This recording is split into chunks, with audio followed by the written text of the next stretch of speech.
হুকুম করে বানায়া তাদেরকে চাকরি দাও না পারলে এখন কেন গার্মেন্টস মালিকদেরকে খুলতে হবে এইসব বন্ধ ইন্ডাস্ট্রি? লক্ষ লক্ষ লোক শ্রমিক বেকার হয়ে গেছে। বন্ধ ইন্ডাস্ট্রিগুলি খুলে দিতে হবে। আরে সে মালিক এখন কেন খুলে দিবে?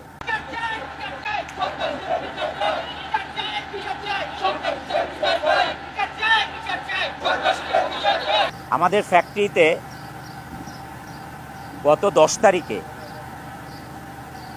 গত 10 তারিখে বেতন দেওয়ার কথা ছিল।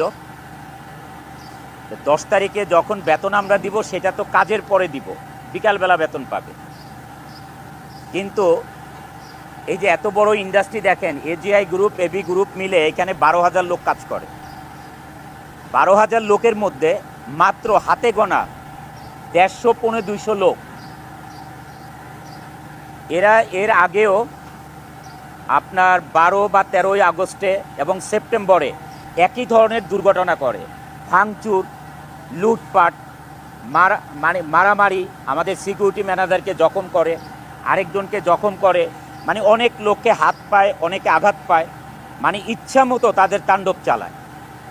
এই তাণ্ডব চালানোর কারণে আমাদের প্রশাসনিক যে ব্যবস্থা নেওয়া হয়, তাদেরকে 25 জনের নাম লিখে থানাতে তাদের নামে কমপ্লেন দেওয়া হয়, যে মামলা করা হয়। চুল পড়া অনেক কমে গেছে, থ্যাংক ইউ মা। চুলের ভিটামিন জুই মাল্টিভিটামিন কোকোনাট অয়েল। এই মামলাতে আসামি করা হয় 8 জনকে, আর বাকিদেরকে অজ্ঞাতনামা রাখা হয়। এবং যেই রাতে এদেরকে পুলিশ ধরবে, ওই রাতে আমি আমার অ্যাডমিনের সাথে কথা বলি যে তারা ছুটির পরে পুলিশ ধরে নিয়ে যাবে যারা এই ধরনের ঘটনাটা করেছে। পরে আমার মধ্যে আসলো যে আমরা একবার তাদেরকে আরেকবার ক্ষমা করে দেখি, যে এই ধরনের কাজ যেন না করে তারা। আমরা যেই জায়গায় দাঁড়িয়ে আছি, তা আমাদের এত বড় ইন্ডাস্ট্রি, আমরা এবিতে আলাদা মিটিং করি, এই এজিআই গ্রুপে এখানে মিটিং করি, পোলোর ওইখানে মিটিং করি, বিভিন্ন জায়গায় মিটিং করে তাদেরকে দেখাই যে তোমরা যেই কাজটা করেছো, ভাঙচুর করেছো, মানুষকে আহত করেছো বিনা কারণে, মানুষের কোম্পানিতে 3 মাস 4 মাসের বেতন বাকি থাকে, আন্দোলন করে একটা যুক্তিসঙ্গত। আমি সেনাবাহিনীর সামনেও তাদেরকে জিজ্ঞাসা করি যে তোমাদের আন্দোলনের কারণটা আমাকে একবার বলো, কারণটা কি?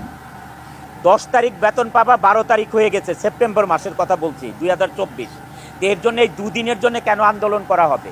তোমাদেরকে তো বেতন বলাই হচ্ছে 12-13 তারিখে বেতন দেওয়া হবে, এমন তো না যে তোমরা 3-4 মাসের বেতন এইখানে পাও। তাহলে এই আন্দোলনের কারণ কি? তো যাই হোক, আমি তাদেরকে মাফ করে দেই, যে আমাদেরকে কথা দেয় যে আমরা এই ধরনের কাজ আর করবো না স্যার, আমাদেরকে মাফ করে দেন, আপনি ইন্ডাস্ট্রিটা ভালোভাবে চালান, আমরাও কাজ করব।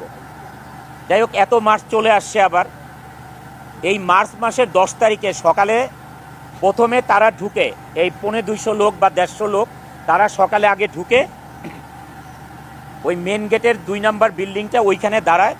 যত লোক ঢুকে কোম্পানিতে, কাউকে কাজে ঢুকতে দেওয়া হয় না, যারা সাধারণ শ্রমিক কাজ করবে সবাইকে একত্রে জড়ো করে। যখন সবাই ঢুকে দেয়, ঢুকার পরে প্রত্যেকটা গেটে তারা তালা লাগিয়ে 6-7 জন করে লাঠি চোটা নিয়ে তালা লাগিয়ে দাঁড়িয়ে থাকে।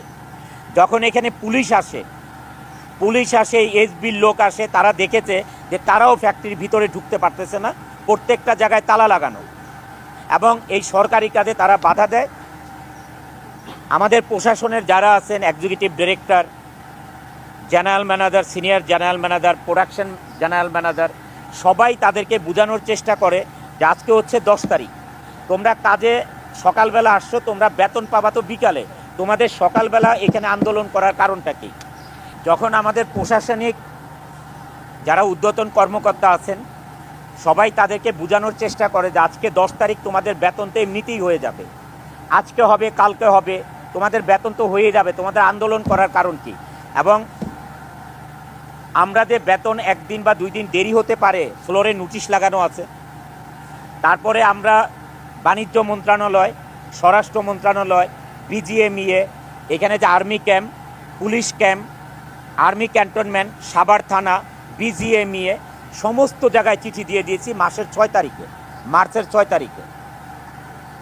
কিন্তু তারপরেও তারা 10 তারিখে এই ধরনের ঘটনা করে 3টা 3:30 পর্যন্ত কোম্পানিতে কোনো কাউকে কাজ করতে না দিয়ে প্রত্যেকটা জায়গা বন্ধ করে দিয়ে তারপরে 3:30টার দিকে ফ্যাক্টরি থেকে তারা চলে যায়।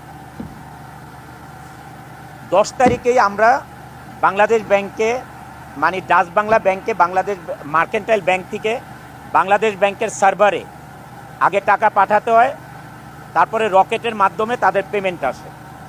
যেহেতু এখানে অনেক দেরি করাতে যারা কাজ করবে অফিসের দেরি হওয়াতে যখন টাকাটা পাঠায় বাংলাদেশ ব্যাংকের সার্ভার 2টার সময় বন্ধ হয়ে যায়, 2টা 2:30টার দিকে, তখন টাকাটা তাদের মোবাইলে আসে না। এবং পরের দিন সকাল 11 তারিখে সমস্ত শ্রমিকদের বেতন কিন্তু 11 তারিখে সকালবেলায় 11:30টায় তাদের বেতন চলে আসে। 2-1টা ডিপার্টমেন্ট অথবা সেকশন ব্যতীত সবার বেতন চলে আসে। ঠিক দুপুরবেলা লাঠি চোটা নিয়ে বেতন পাওয়া সত্ত্বেও যেইখানে খুশি সেইখানে মারামারি ভাঙচুর করে সবাই নিচে নেমে আসে। তখন এই ব্যাপারটা আমরা আর তাদেরকে বোঝানোর মতন কোনো পরিবেশ নাই। আমাদের এই যে জিএম সাহেবরা যা দেখেন, যারা কর্মকর্তা দেখেন, তাদেরকে লাঠি চোটা নিয়ে দৌড়ানো শুরু করে, মানে পুরো ফ্যাক্টরিতে মারার জন্য। মানে এটার কোনো কারণ খুঁজে পেলাম না। 1 নাম্বার হচ্ছে 10 তারিখে তাদের কারণে বেতন দেরি হয়ে গেল। 11 তারিখ সকাল 11:30টার সময় তাদেরকে বেতন দেওয়া হয়েছে। সকাল 11:30টার সময় তাদের বেতন চলে আসছে। তাহলে এই ঘটনাটা ঘটানোর আমি কোনো কারণ খুঁজে পাই নাই। আমাদের এই কোম্পানি 1996-এ স্টাবলিশ।